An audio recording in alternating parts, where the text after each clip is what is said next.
ओम शांति। 21 मार्च 2025 बाबा के महावाक्य। मीठे बच्चे, तुम्हें अपने योग बल से सारी सृष्टि को पावन बनाना है। तुम योग बल से ही माया पर जीत पाकर जगत जीत बन सकते हो। प्रश्न, बाप का पाठ क्या है? उस पाठ को तुम बच्चों ने किस आधार पर जाना है? उत्तर, बाप का पाठ है सबके दुख हरकर सुख देना, रावण की जंजीरों से छुड़ाना। जब बाप आते हैं तो भक्ति की रात पूरी होती है।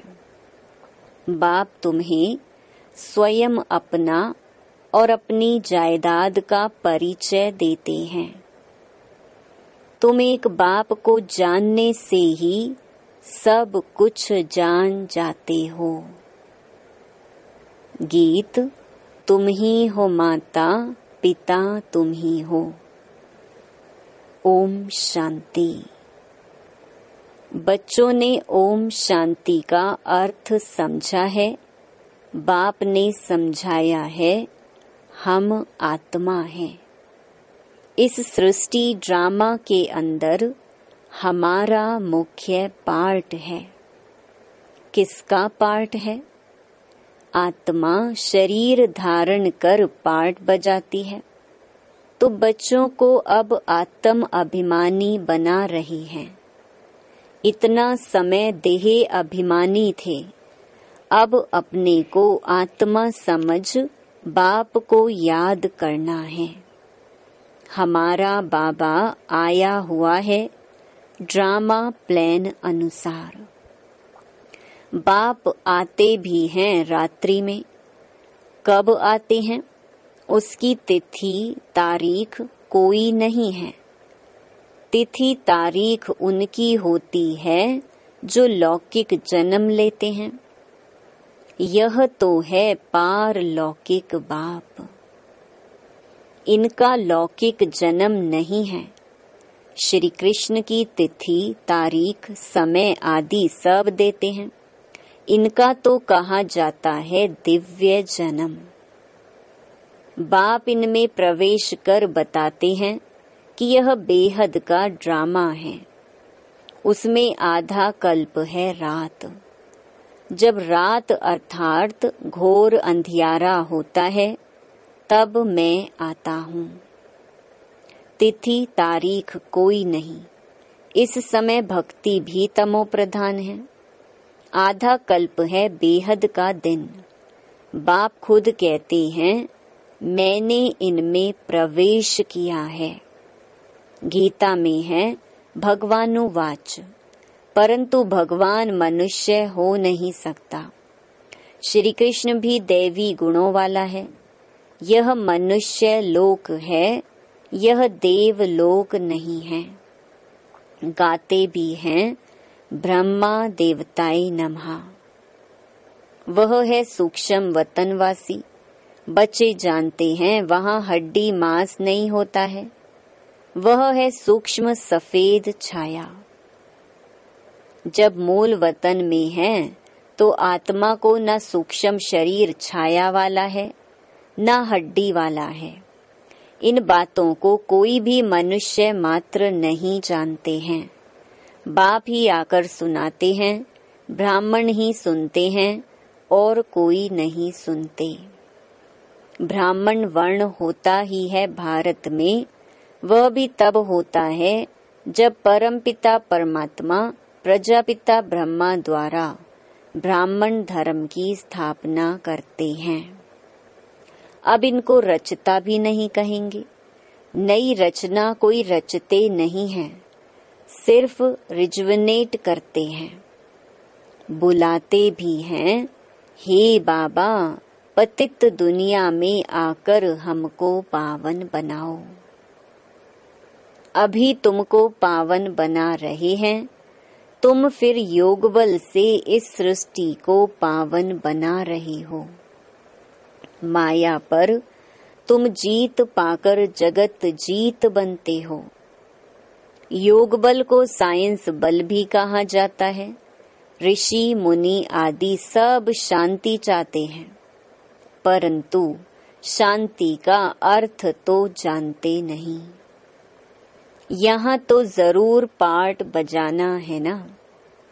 शांति धाम है स्वीट साइलेंस होम।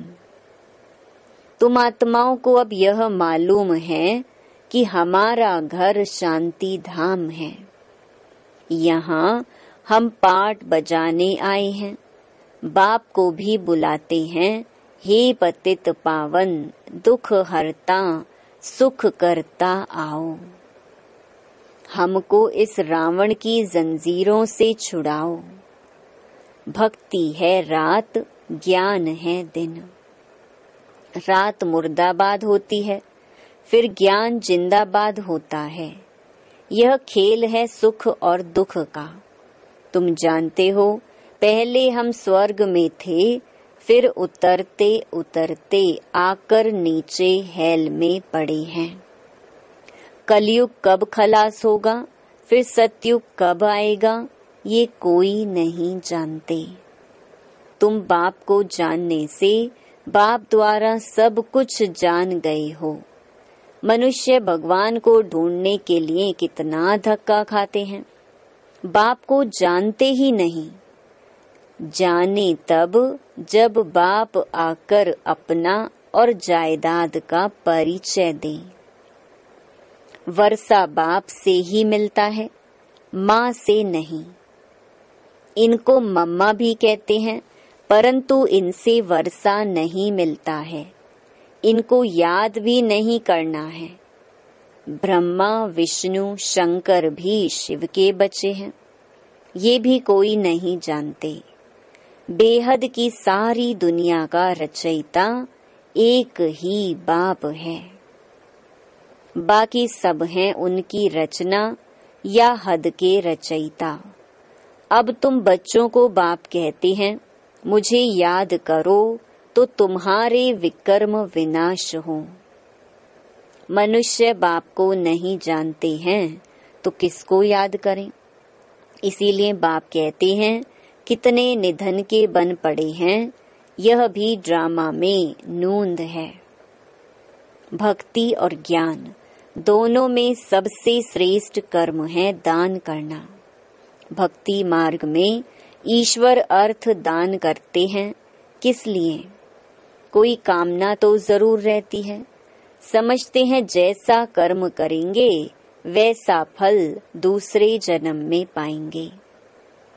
इस जन्म में जो करेंगे उसका फल दूसरे जन्म में पाएंगे, जन्म जन्मांतर नहीं पाएंगे।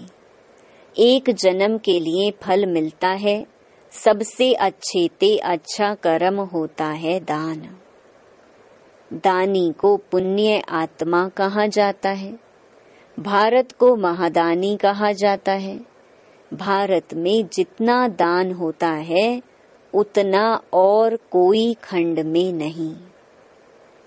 बाप भी आकर बच्चों को दान करते हैं, बच्चे फिर बाप को दान करते हैं। कहते हैं, बाबा आप आएंगे तो हम अपना तन मन धन सब आपके हवाले कर देंगे। आप बिगर हमारा कोई नहीं। बाप भी कहते हैं, मेरे लिए तुम बच्चे ही हो। मुझे कहते ही हैं हेवनली गॉड फादर, अर्थात स्वर्ग की स्थापना करने वाला। मैं आकर तुमको स्वर्ग की बादशाही देता हूँ। बच्चे मेरे अर्थ सब कुछ दे देते हैं। बाबा सब कुछ आपका है। भक्ति मार्ग में भी कहते थे, बाबा यह सब कुछ आपका दिया हुआ है। फिर वह चला जाता है तो दुखी हो जाते हैं। वह है भक्ति का अल्प काल का सुख। बाप समझाते हैं, भक्ति मार्ग में तुम मुझे दान पुण्य करते हो इनडायरेक्ट, उसका फल तो तुमको मिलता रहता है। अब इस समय मैं तुमको कर्म अकर्म विकर्म का राज बैठ समझाता हूँ। भक्ति मार्ग में तुम जैसे कर्म करते हो उसका अल्पकाल सुख भी मेरे द्वारा तुमको मिलता है। इन बातों का दुनिया में किसको पता नहीं है। बाप ही आकर कर्मों की गति समझाते हैं। सतयुग में कभी कोई बुरा कर्म करते ही नहीं, सदैव सुख ही सुख है। याद भी करते हैं सुख धाम स्वर्ग को, अभी बैठे हैं नरक में, फिर भी कह देते फलाना स्वर्ग पधारा। आत्मा को स्वर्ग कितना अच्छा लगता है, आत्मा ही कहती है ना फलाना स्वर्ग पधारा। परंतु तमो प्रधान होने के कारण उनको कुछ पता नहीं पड़ता है कि स्वर्ग क्या नरक क्या है। बेहद का बाप कहते हैं, तुम सब कितने तमो प्रधान बन गए हो। ड्रामा को तो जानते नहीं, समझते भी हैं कि सृष्टि का चक्कर फिरता है तो जरूर हूबहू फिरेगा ना। वह सिर्फ कहने मात्र कह देते हैं। अभी यह है संगम युग। इस एक ही संगम युग का गायन है। आधा कल्प देवताओं का राज्य चलता है, फिर वह राज्य कहाँ चला जाता, कौन जीत लेते हैं, ये भी किसको पता नहीं। बाप कहते हैं रावण जीत लेता है। उन्होंने फिर देवताओं और असुरों की लड़ाई बैठ दिखाई है। अब बाप समझाते हैं 5 विकारों रूपी रावण से हारते हैं, फिर जीत भी पाते हैं रावण पर। तुम तो पूज्य थे, फिर पुजारी पतित बन जाते हो तो रावण से हारे ना। यह तुम्हारा दुश्मन होने के कारण तुम सदैव जलाते आई हो, परंतु तुमको पता नहीं है।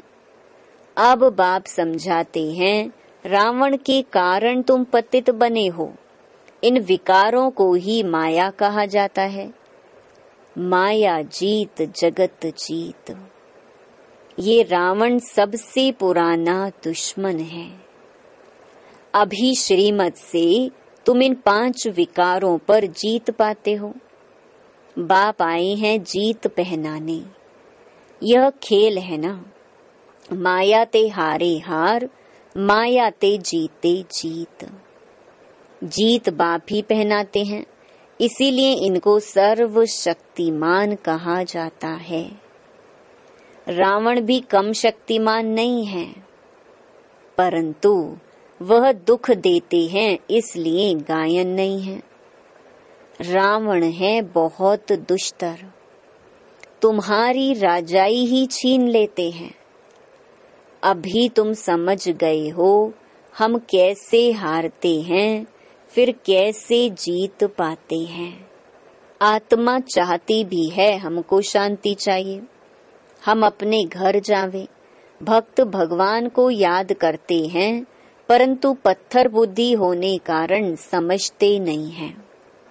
भगवान बाबा है तो बाप से जरूर वर्षा मिलता होगा, मिलता भी जरूर है, परंतु कब मिलता है फिर कैसे गंवाते हैं यह नहीं जानते हैं। बाप कहते हैं मैं इस ब्रह्मा तन द्वारा तुमको बैठ समझाता हूँ। मुझे भी ऑर्गन्स चाहिए ना, मुझे अपनी कर्मेंद्रियां तो है नहीं। सूक्ष्म वतन में भी कर्मेंद्रियां हैं। चलते फिरते जैसे मूवी बाइस्कोप होता है, यह मूवी टॉकी बाइस्कोप निकले हैं तो बाप को भी समझाने में सहज होता है। उन्हों का है बाहुबल, तुम्हारा है योग बल। वह 2 भाई भी अगर आपस में मिल जाएं तो विश्व पर राज्य कर सकते हैं, परंतु अभी तो फूट पड़ी हुई है। तुम बच्चों को साइलेंस का शुद्ध घमंड रहना चाहिए। तुम मन मनाभव के आधार से साइलेंस द्वारा जगत जीत बन जाते हो। वह है साइंस घमंडी। तुम साइलेंस घमंडी अपने को आत्मा समझ बाप को याद करते हो। याद से तुम सतो प्रधान बन जाएंगे। बहुत सहज उपाय बताते हैं। तुम जानते हो शिव बाबा आए हैं हम बच्चों को फिर से स्वर्ग का वर्षा देने।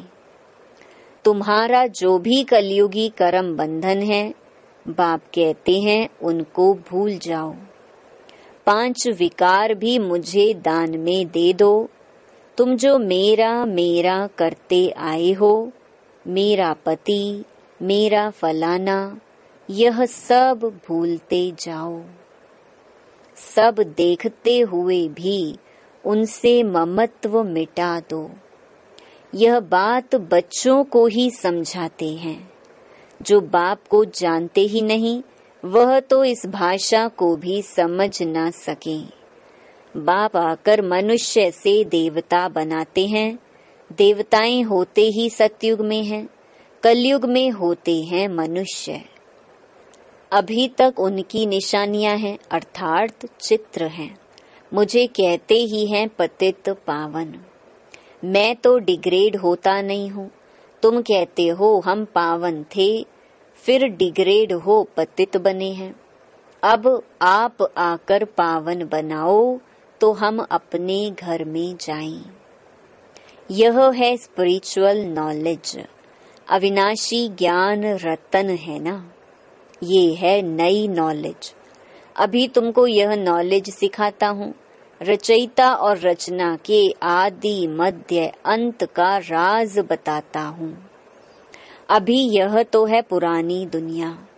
इसमें तुम्हारे जो भी मित्र संबंधी आदि हैं, देह सहित सबसे ममत्व निकाल दो। अभी तुम बच्चे अपना सब कुछ बाप हवाले करते हो। बाप फिर स्वर्ग की बादशाही 21 जन्मों के लिए तुम्हारे हवाले कर देते हैं। लेन देन तो होती है ना। बाप तुमको 21 जन्मों के लिए राज्य भाग्य देते हैं। 21 जन्म 21 पीढ़ी गाए जाते हैं ना, अर्थात 21 जन्म पूरी लाइफ चलती है। बीच में कभी शरीर छूट नहीं सकता। अकाले मृत्यु नहीं होती। तुम अमर बन अमरपुरी के मालिक बनते हो। तुमको कभी काल खा न सके। अभी तुम मरने के लिए पुरुषार्थ कर रहे हो। बाप कहते हैं देह सहित देह के सब संबंध छोड़ एक बाप से संबंध रखना है। अब जाना ही है सुख के संबंध में। दुख के बंधनों को भूलते जाएंगे। गृहस्थ व्यवहार में रहते पवित्र बनना है। बाप कहते हैं मामेकम याद करो, साथ साथ दैवी गुण भी धारण करो। इन देवताओं जैसे बनना है, यह है एम ऑब्जेक्ट। यह लक्ष्मी नारायण स्वर्ग के मालिक थे। इन्होंने कैसे राज्य पाया, फिर कहाँ गए, यह किसको पता नहीं है। अभी तुम बच्चों को दैवी गुण धारण करने हैं, किसको भी दुख नहीं देना है। बाप है ही दुख हरता सुख करता, तो तुमको भी सुख का रास्ता सबको बताना है, अर्थात अंधों की लाठी बनना है। अभी बाप ने तुम्हें ज्ञान का तीसरा नेत्र दिया है।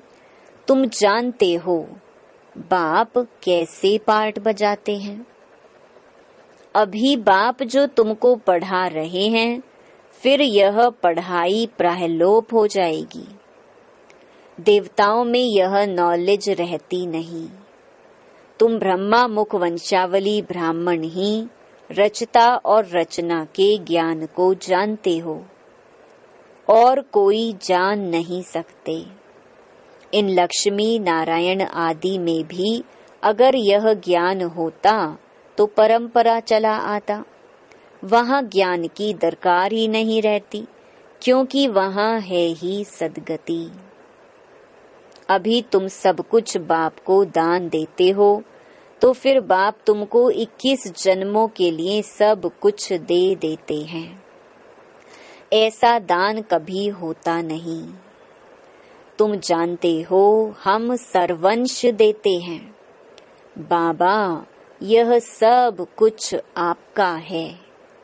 आप ही हमारे सब कुछ हो। त्वमेव माताश्च पिता त्वमेव। पार्ट तो बजाते हैं ना। बच्चों को एडॉप्ट भी करते हैं, फिर खुद ही पढ़ाते हैं, फिर खुद ही गुरु बन सबको ले जाते हैं।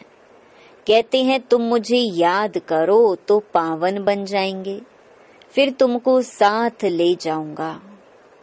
यह यज्ञ रचा हुआ है, यह है शिव ज्ञान यज्ञ। इसमें तुम तन मन धन सब स्वाहा कर देते हो, खुशी से सब अर्पण हो जाता है, बाकी आत्मा रह जाती है। बाबा, बस अब हम आपकी श्रीमत पर ही चलेंगे। बाप कहते हैं गृहस्थ व्यवहार में रहते पवित्र बनना है। 60 वर्ष की आयु जब होती है तो वानप्रस्थ अवस्था में जाने की तैयारी करते हैं, परंतु वह कोई वापस जाने के लिए थोड़ी ही तैयारी करते हैं। अभी तुम सतगुरु का मंत्र लेते हो, मन मना भव। भगवानुवाच, तुम मुझे याद करो तो तुम्हारे विकर्म विनाश होंगे। सबको कहो आप सबकी वानप्रस्थ अवस्था है। शिव बाबा को याद करो, अब जाना है अपने घर। अच्छा, मीठे मीठे सिकिलधे बच्चों प्रति माता पिता बाप दादा का याद प्यार और गुड मॉर्निंग। रूहानी बाप की रूहानी बच्चों को नमस्ते। धारणा के लिए मुख्य सार। पहला, कलयुगी सर्व कर्म बंधनों को बुद्धि से भूल 5 विकारों का दान कर आत्मा को सतो प्रधान बनाना है। एक ही साइलेंस के शुद्ध घमंड में रहना है। दूसरा, इस रुद्र यज्ञ में खुशी से अपना तन मन धन सब अर्पण कर सफल करना है। इस समय सब कुछ बाप हवाले कर 21 जन्मों की बादशाही बाप से ले लेनी है। वरदान, रौब के अंश का भी त्याग करने वाले स्वमानधारी पुण्य आत्मा भव। स्वमानधारी बच्चे सभी को मान देने वाले दाता होते हैं। दाता अर्थात रहम दिल। उनमें कभी किसी भी आत्मा के प्रति संकल्प मात्र भी रौब नहीं रहता। यह ऐसा क्यों? ऐसा नहीं करना चाहिए, होना नहीं चाहिए, ज्ञान यह कहता है क्या? ये भी सूक्ष्म रौब का अंश है। लेकिन स्वमानधारी पुण्य आत्माएं गिरे हुए को उठाएंगी, सहयोगी बनाएंगी। वह कभी यह संकल्प भी नहीं कर सकती कि यह तो अपने कर्मों का फल भोग रहे हैं। करेंगे तो जरूर पाएंगे, इन्हें गिरना ही चाहिए। ऐसे संकल्प आप बच्चों के नहीं हो सकते। स्लोगन, संतुष्टता और प्रसन्नता की विशेषता ही उड़ती कला का अनुभव कराती है। अव्यक्त इशारे सत्यता और सभ्यता रूपी कल्चर को अपनाओ। सत्यता की शक्ति की निशानी है निर्भयता। कहा जाता है सच तो बैठो नच, अर्थात सत्यता की शक्ति वाला सदा बेफिक्र निश्चिंत होने के कारण, निर्भय होने के कारण खुशी में नाचता रहेगा। यदि अपने संस्कार व संकल्प कमजोर हैं, तो वह कमजोरी ही मन की स्थिति को हलचल में लाती है। इसीलिए पहले अपनी सूक्ष्म कमजोरियों को अविनाशी रुद्र यज्ञ में स्वाहा करो। ओम शांति।